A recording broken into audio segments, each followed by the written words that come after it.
So the big question is this: how do small business owners like us grow our leadership, develop our teams, and scale our business in a way that allows us to get our products and services out to the world, yet still remain profitable? That is the question, and this podcast will give you the answers. I'm Bradley Hamner, and this is the Club Capital Leadership Podcast. Hey, before we get into today's episode, did you know that Club Capital is the largest accounting and advisory firm for insurance agency owners in the country, providing monthly accounting, CFO services, and tax preparation? Check them out at club.capital. Welcome to another episode of the Club Capital Leadership Podcast. My name is Bradley Hamner, your host. On today's episode, we bring back Micah Cannon, COO of Club Capital, and we talk about this tax credit that many of you may have been wondering about, heard about. And so we're specifically going to help you to be able to answer the question, is my agency or are you eligible for ERTC? What is it? How did it come about? And Micah does a really great job talking around 4 different main things that can potentially help you to be able to qualify. And I think that if you're a Club Capital client, obviously reach out to your account manager to talk to them if you haven't already. And then number 2, if you're not a Club Capital client, you're going to want to reach out to somebody on the team and talk to them after you hear from Micah. I learned a lot, and I felt like I have a pretty good understanding of this, but he does a really great job around walking through the 4 main things that's important for you to consider as a small business owner about whether or not it makes sense for you to be able to file for ERTC credits. All right, without further ado, here's my conversation with Micah Cannon. This podcast is brought to you by Autopilot Recruiting. Join over 1,200 State Farm agents in putting your recruiting on autopilot. Any successful insurance agent will tell you how important team is. Finding those rock star team members doesn't happen when left to chance.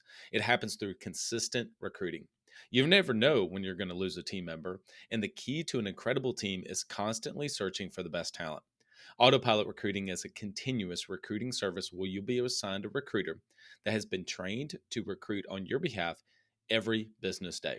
This recruiter will take over and revamp your career plug, send out assessments, do pre-screen phone interviews, and schedule your in-office interviews. All you need to do is to show up and give a thumbs up or a thumbs down. This ongoing service is extremely affordable and a no-brainer for taking your insurance agency to the next level. Listeners of the Club Capital Leadership Podcast, go to autopilotrecruiting.com and use the code CLUBCAPITAL to get started. Again, autopilotrecruiting.com and use the code CLUBCAPITAL to get started. Micah Cannon, welcome back to the Club Capital Leadership Podcast. Thank you for having me yet again, Bradley. I'm talking to you a lot recently. You were so popular last week. I had you come back home. No, there's just a lot for us to be able to talk about. And these now Wednesday episodes really kind of started from you and I having conversations, and we thought we really need to put some of these conversations on the podcast. I think people would get something out of it, but it really actually is here to be able to serve our listening audience to help them. And so today we wanted to talk about something that's been, pretty popular, a big topic of discussion, I know, for you guys and the team at Club Capital, which is ERTC. Before we get into that and what that is, and are you eligible, et cetera, and just answer some of the questions around that, I thought I would just give you an opportunity to just kind of talk about, man, it's kind of been the wild, wild west over the last couple of years. I mean, from March of 2020, and then everything that's kind of came out from COVID and all the support programs from the SBA. Then you just kind of take back and your thoughts around just generally what you've seen over the last couple of years for the agency clients that Club Capital serves, and then we can get into specifically ERTC. Yeah. So the last couple of years, I mean, just like a lot of people will attest to, have just been very unpredictable when it comes to business. I think obviously I just like everybody else kind of looks at their own business industry news. Obviously, I'm very much involved in some of our own industry news, and we are not the only firm, accounting, finance, advisory, and DAX firm that has been having just full, totally fully upended the way in which we've been doing business over the past couple of years. And I don't mean that to say, oh gosh, we weren't ready to go virtual, because that's definitely not how our firm was. But it's really just how much our business has changed, as well as how much small businesses have been impacted, financially over the past couple of years. And with that, how much has that the government has kind of allowed, enabled, and enacted to be able to support and help them over the past couple of years. And so a combination of uncertainty and as well as all sorts of different government programs that are out there. Generally, people have been looking to accountants and tax advisors way more than they have in the foreseeable past. And it has definitely changed the way in which Club Capital has delivered its services, designed some of our services and our tax packages. Because bottom line, we're doing services now that we have never done, nor has the entire rest of the country. Yeah. Right. So there's been a lot over the past couple of years, for us to learn. Which I think is sometimes good to remind all of our clients and prospective clients, is that Club Capital, as well as any other firm you talk to about some of these credits or programs or all sorts of things, if anybody is calling themselves an expert on this, you should take that with a little bit of grain of salt, right? This is all new over the past 2 years, right? So you didn't study this, in college for a number of years from a textbook that was written, 30 years ago, right? This is all brand new. And so I think everybody's doing the best they can to really be able to put their best foot forward, and try and help as many businesses as they can. And that's certainly the way in which, we at Club Capital have approached, everything that's been new over the past couple of years. Yeah, I think just makes me think about, I've had some involvement in the medical field, and you talk about physicians practicing medicine. I mean, my goodness, there's a lot of this that's kind of practicing business and practicing taxes in the constant, ever evolving landscape and environment, which is tax. And in the midst of all of that, you not only had COVID, but you had a presidential change, which obviously changed the way that they started to view taxes and philosophies around that. So there's just a lot of change. It's another reason why we decided to start doing these Wednesday episodes, is because as things continue to change, we want to be able to get that out to the listening audience as quick as possible, so that we can answer some of these questions to people that they may have, because people don't know and they're trying to navigate it the best that they can. And so I think that these different Wednesday episodes that we have coming out are going to be really helpful to be able to provide more value to people. So what was the intent originally of the most recent one with the ERTC? What's the intent behind it? And kind of give us the high level of that first, and then we can kind of start getting into eligibility requirements, et cetera, for somebody to be able to say, hey, am I actually eligible for this? That's out there. Sure. So yes, the ERTC, just, for everybody to know, that's the Employee Retention Tax Credit. And so this was something that was, it's not brand new. It originally was a part of the CARES Act, which first came out in March of 2020. So it was originally what came out with the payroll protection program, which generally everybody knows about now, and certainly most small business owners were able to utilize. But the Employee Retention Tax Credit came out then, so it's not brand new. But I think there's been this renewed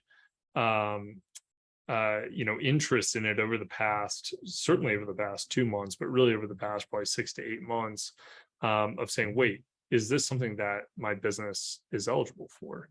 And so the employee retention tax credit, very much, in the spirit of, what the CARES Act was for, was to help small business owners be able to keep people on payroll, right? I mean, what the government wanted was for people to keep working, right? And for small businesses, they were, in essence, and most businesses were saying, hey, we might not be able to keep them on payroll.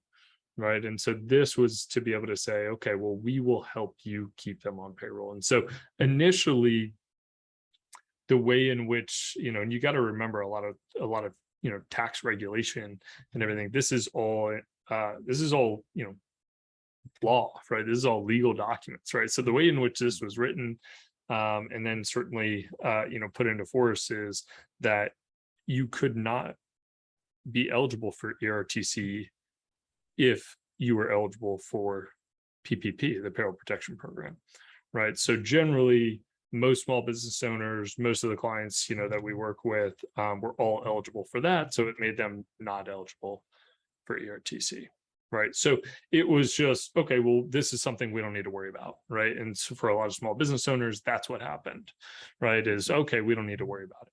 And so why this is kind of coming back around is that, they continue to make some changes to this law and to the eligibility criteria.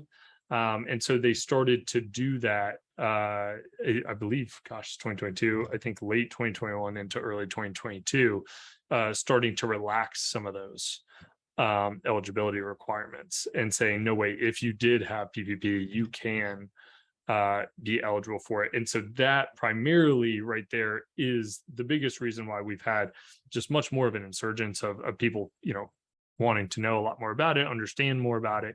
And we've been doing our best to try and get to our client base and others within the industry to say, hey, this is something you need to pay attention to. Mm-hmm. Yeah.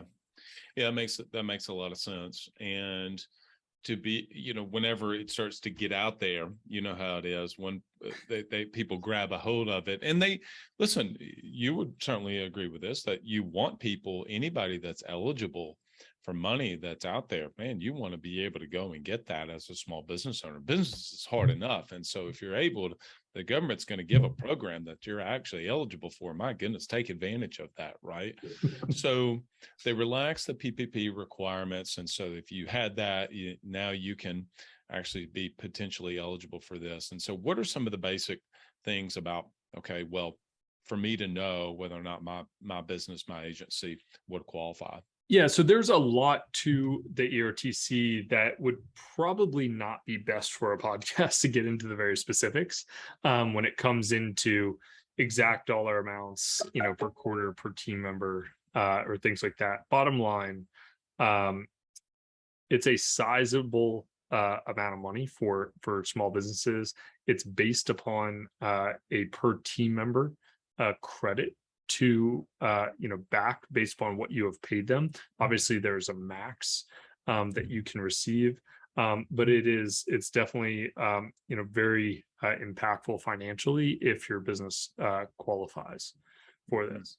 And so I think I'll leave it at that in terms of financials of it, and then get into what makes you qualify, right? Because I think that's the biggest thing to cover here. There are really a couple of different, there's really like 3 different areas to where a business owner, specifically with club capital agency owners, can qualify. And one of the first ways that really nicked a lot of people from the get-go, that really disqualified them off of one statute was, did your revenue decline, in essence, pre-pandemic to post-pandemic, to post the start of the pandemic? And so something that you have to look at too, one of the main dates that the government uses for the pandemic and for financials and taxes is February 15th, 2020. And so thinking about that date as kind of pre versus post. And so did your revenue decline pre-pandemic to post-pandemic? And they end up doing this by quarter, right? So compare a quarter pre-pandemic to the same quarter post-pandemic, right? So example, Q3 2019 to Q3 2020. Did your revenue decline by 25% or more? Right. And so what they're trying to do here is say, hey, if your business actually was financially impacted by the pandemic, you should receive some help to keep employees on payroll, right? And so specifically where we work in the insurance market, luckily I think the insurance market wasn't wildly hit financially by this. A lot of agents have been able to keep up revenue or grow revenue a little bit throughout the pandemic. And so immediately they were not able to qualify based upon this. And they also were not really shut down in ways, comparison to like a restaurant was, right? So another caveat was your business fully shut down, or told to, that you could not come into the office, things like that. And so, yes, you were able to not come into the office, but were you still operating? Was everyone working from home? Yes. Right. So it's been really hard to kind of take that angle, right? Because it's not like a restaurant where you were shuttered, everyone went from home. Now, did that impact productivity? Yeah, likely. Right. I mean, we can all say that, but I think it's hard to make that case when everybody was still working, right? Or else generally every single business in the entire country can qualify for this, right? So if they're putting it as a qualifying metric, then you would have to say, well, no, I don't really qualify under this, right? Or else just keep it open, right? Why have it as a qualifying metric?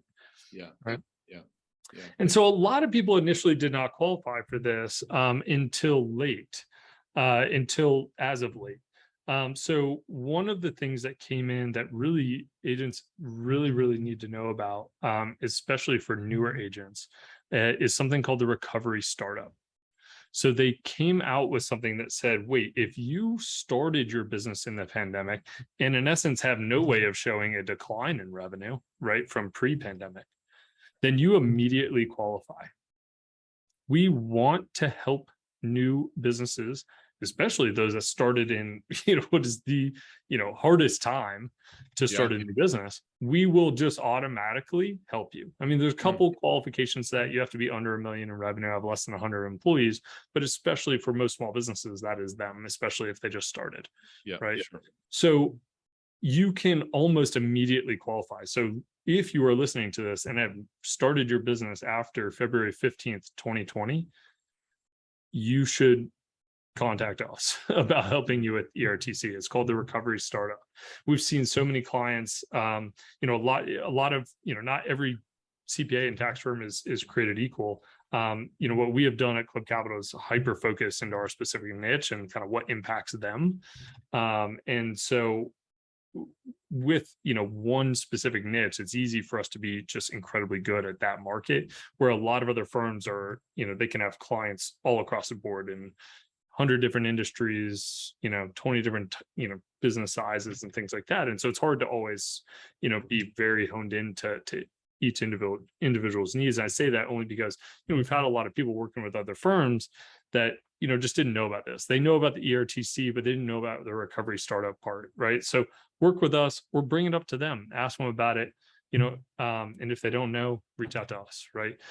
You need to know about this, because if you do not submit and apply for this by the end of this year, you're likely not going to be able to receive it, right? So you need to know about this. It's really just a shoe-in, right? And especially for those that are just starting out, anybody could use 10, 20, 30, 40,000 in additional funds to be able to help reinvest into the business. So definitely recovery startup is a big one. We have helped hundreds of brand new agencies with this over the past year, I guess, that we've been applying for this. So that is the biggest one. They've really taken out the qualifying metrics for those that just started, right?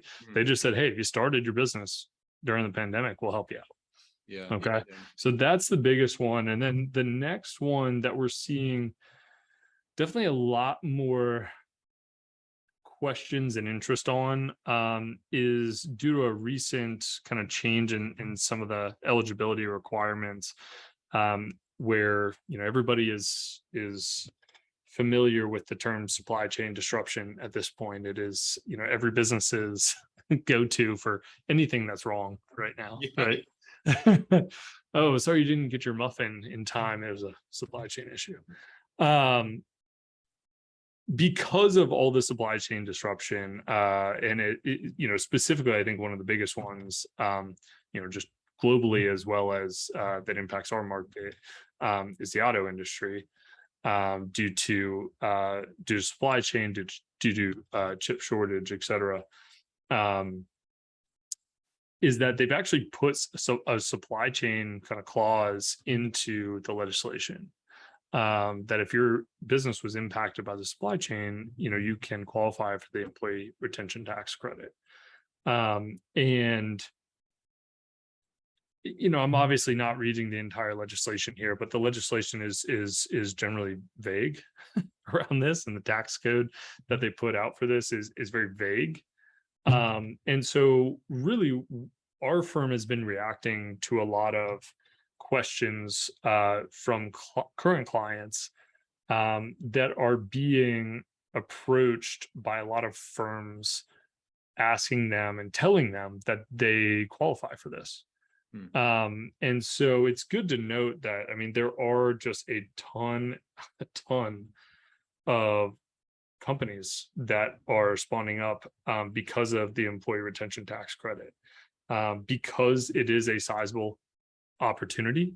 There are a ton of people, a ton of businesses that qualify for this that don't know about it, right? And so if that's the case, it's a good idea to to be able to go after that and help them, right?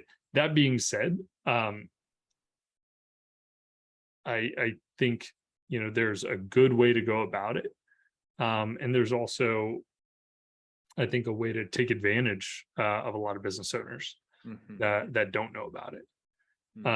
When we, just a little bit of backstory here, when we, Club Capital, found out about ERTC and recovery startup and everything, our first thought was, how do we help? We already know, in our CRM that we have a couple hundred clients that we could help with this, that need to apply for this. And so we said, okay, we either need to go get some help, right? Or we need to do this ourselves. And if we did it ourselves, we got to hire a lot of people. This is a lot of work to do, right? One, we got to figure out, how do we do all of this? Two, we got to have the people to do it. And so initially we thought, okay, well, why don't we just partner with another firm that, is kind of claiming to be an expert on this already, to have them come in and help us do this.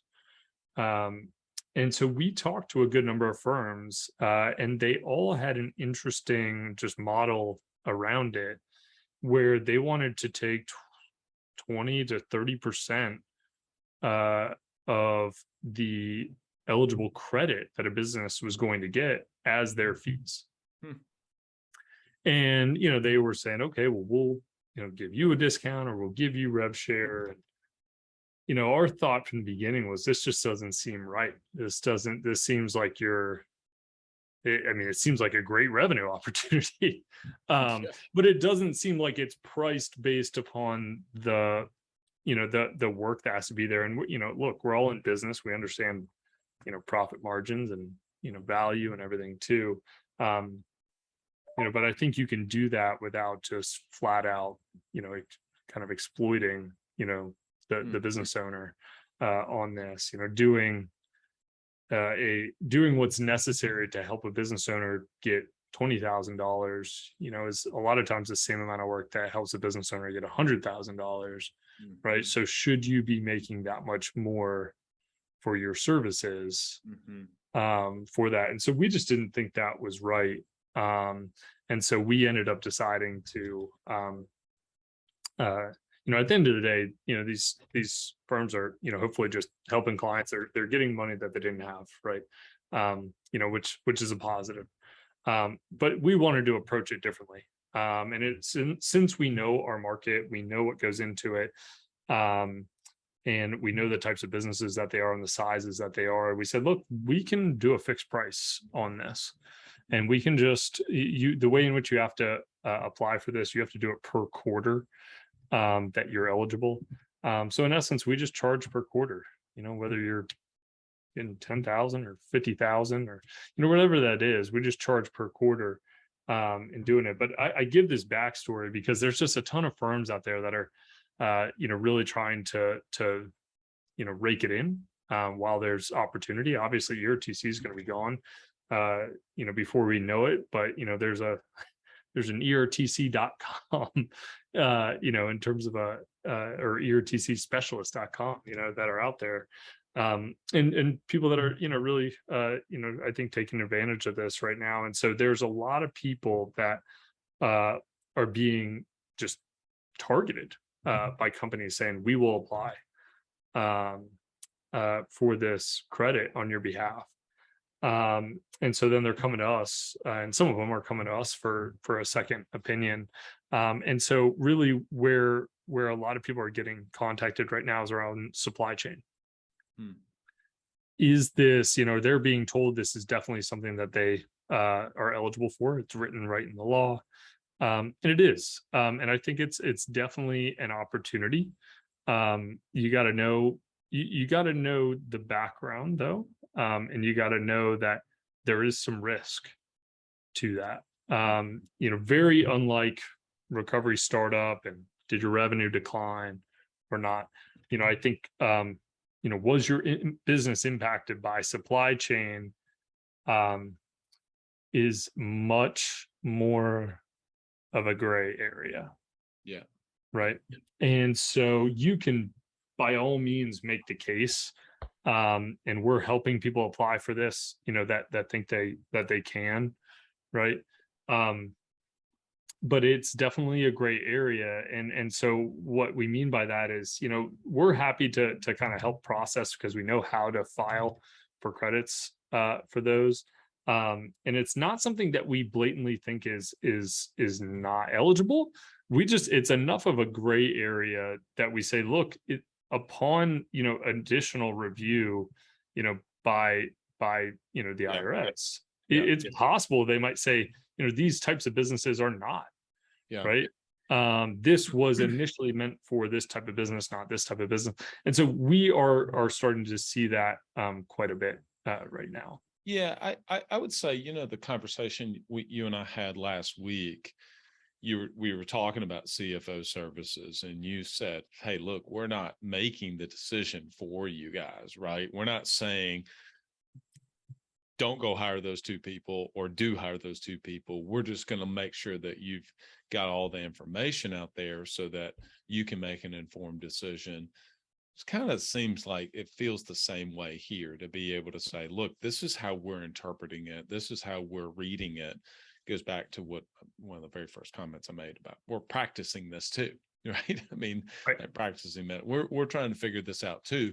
And we're trying to find every way to be able to get people, but understanding that if they come back and revise the legislation or make it more clear, then, there could be some changes that you would need to be aware of. That's what I hear you say. You agree?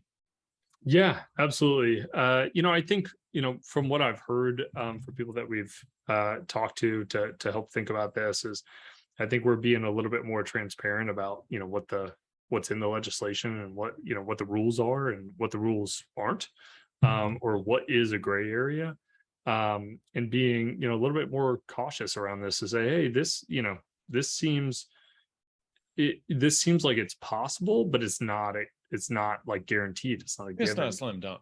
Yeah. So I think, we can definitely, help, do the processing, on this. And it's very, very likely, that it, that this is definitely within the spirit of the legislation and what they were wanting. But it's possible it's not. And, who knows, it might, they might ask for it back later. Right. But, until they, put out some clear guidelines on it, I mean, that's kind of our stance. Right. And to your point too, I think of, like practicing medicine, the same thing with practicing law, right? This is very much kind of on the legal side too. Of very much so. This is how we interpret it. Right. And there's no and the reason I say that too is there's no precedent right now.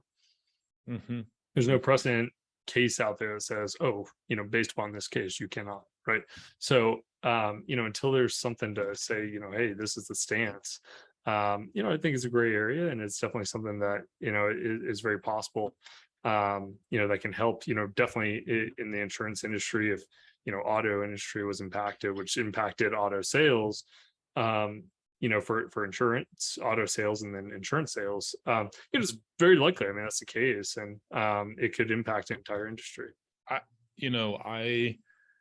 This is Bradley saying this with zero information. Micah, if you want to chime in on this, feel free. But I mean, I don't know if it's true or not, but I've read things around X many thousand IRS agents being hired.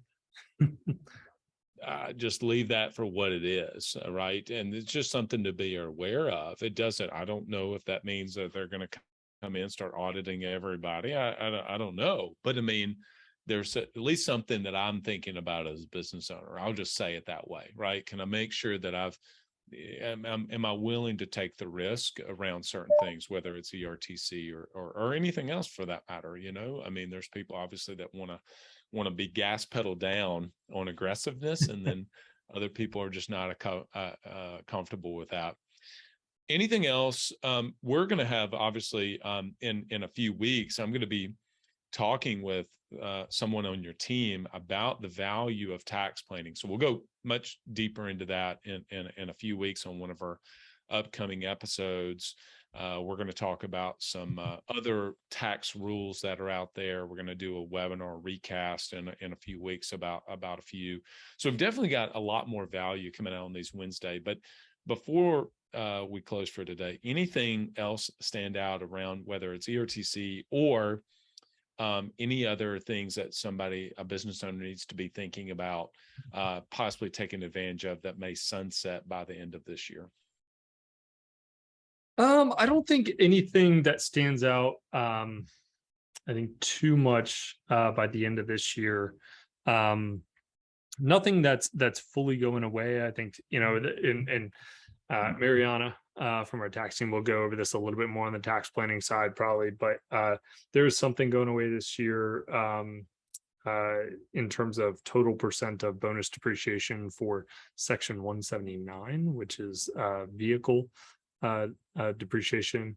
And so you won't be able to take the full 100% of the value of the vehicle this year, which isn't huge. I mean, there's definitely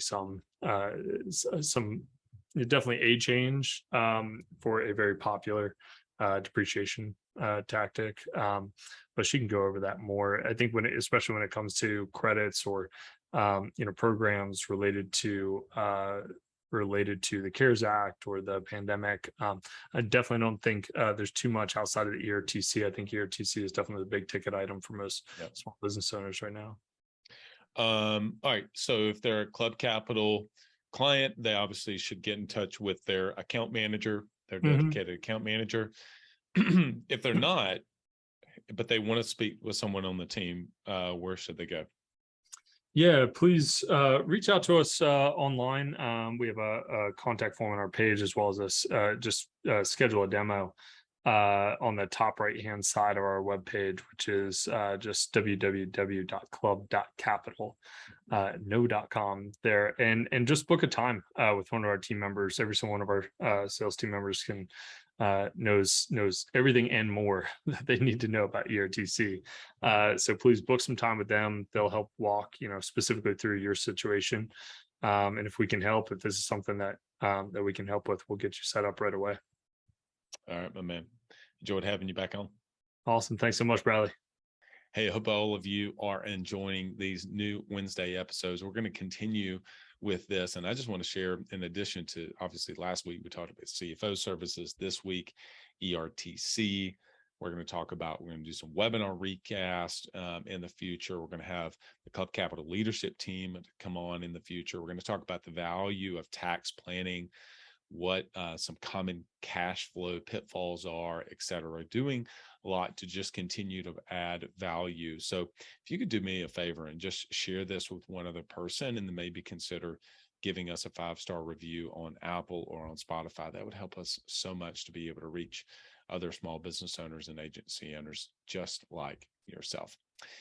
All right, everyone. Hey, give a shout out to our podcast sponsors, Direct Clicks, obviously Club Capital, Coach P and Rock Solid Assistants. They've been with us for a really long time. If you want to be able to hire our growth assistant to help you in your small business, whether that's through marketing services, digital marketing, whether that's with, oh goodness, Ellie on my team does so much, whether it's social media content planning, etc. Rock Solid can help put an assistant to be able to help you with all those things, in addition to be able to help you hire an executive assistant, which I've started calling more like a growth assistant, because at the end of the day, that's really what it helps to do. So go to rocksolidassistants.com. And speaking of marketing, if you want to be able to grow your business with high quality leads for your sales team, there's none better to work with than DirectClicks. Go to directclicksinc.com. And if you want to develop your team so that they have, once they have those leads, they actually learn the right word tracks and scripting around being able to have more conversions with those leads, that's when developing and pouring into your team is so important. And David just does a fantastic job in his program, Coach P. Meet twice a week with him. Obviously, there's an agency only call, and your team members can join in this. And I think that's a huge value add that's very different from a lot of programs, is that not only you get developed, but also your team does. When somebody's getting it done at the highest level, go to coachpconsulting.com. All right, everyone, till next episode, lead well. So the big question is this: how do small business owners like us grow our leadership, develop our teams, and scale our business in a way that allows us to get our products and services out to the world, yet still remain profitable? That is the question, and this podcast will give you the answers. I'm Bradley Hamner, and this is the Club Capital Leadership Podcast. Hey, before we get into today's episode, did you know that Club Capital is the largest accounting and advisory firm for insurance agency owners in the country, providing monthly accounting, CFO services, and tax preparation? Check them out at club.capital.